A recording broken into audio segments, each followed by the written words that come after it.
Assalamu alaikum wa rahmatullahi wa barakatuh. Hey guys, Ismail Beaumont, the voice behind and founder of Maysoor Arabic.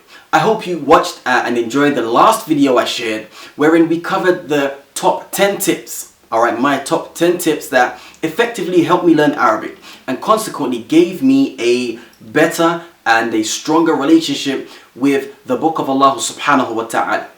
Now guys, there is not a single person that has acquired the Arabic language except that at some stage during his or her journey they've got a few embarrassing, very embarrassing stories that they've got to tell. And I'm no different. In this video here, I would like to share with you a personal story that happened to myself and my wife while I traveled to Egypt. And the reason why I want to share this embarrassing story with you today is so that you can appreciate that making a fool out of yourself is something that everyone does at some stage, okay? I've done it countless amount of times. Many other people have done it. You've probably also done it, and if you haven't, I guarantee you, you probably will. And this, whole concept of I don't want to study because I'm scared of making mistakes, or I don't want to study because I'm scared of people laughing at me. I'm scared of making a fool out of myself. You need to kick that fear like a bad habit. You need to kick that fear like a football. Alright?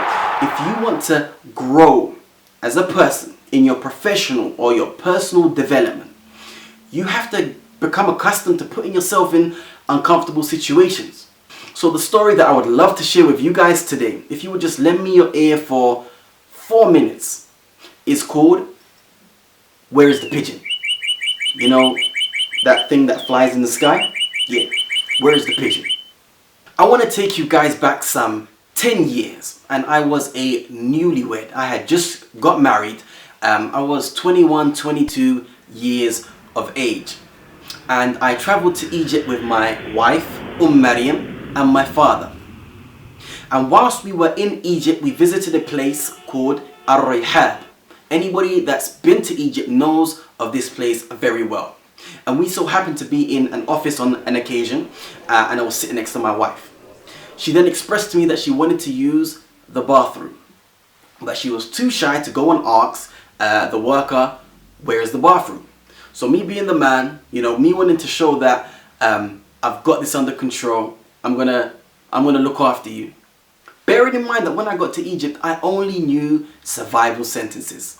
Assalamu alaikum, peace be upon you. Masmuka, what's your name? Ismi, my name is. Min aina anta, where are you from? Ana min, I am from. Aina al-kitab, where is the book? Aina al-masjid, where is the masjid? And a few other small pieces of vocabulary. So I grabbed my wife by the hand and I looked for the first worker that I possibly could see. And I head over to the gentleman in a rather confident fashion. I salam him and say, Assalamu alaikum wa rahmatullah wa barakatuh. He replies and says, Wa alaikum assalam wa rahmatullahi wa barakatuh. I then say to the gentleman, Ayn al-hamam? He looks at me confused and says, Esh? I look at my wife, I look back at the gentleman and say, and repeat myself, Ayn al-hamam? He looks at me and says, Hamam?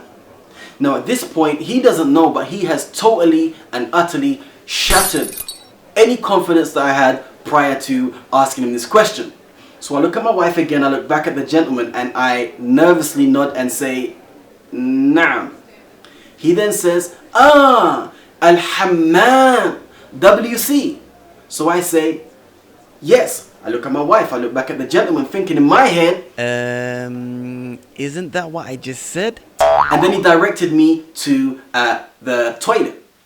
So it was only a few days later, this incident was playing on my mind. What did I actually say to the gentleman? So I went back to the dictionary, and it turns out that the word al-hamam, which is what I said initially, means the pigeon or the dove. And the word al-hammam, with a shadda on the first meme, means the toilet.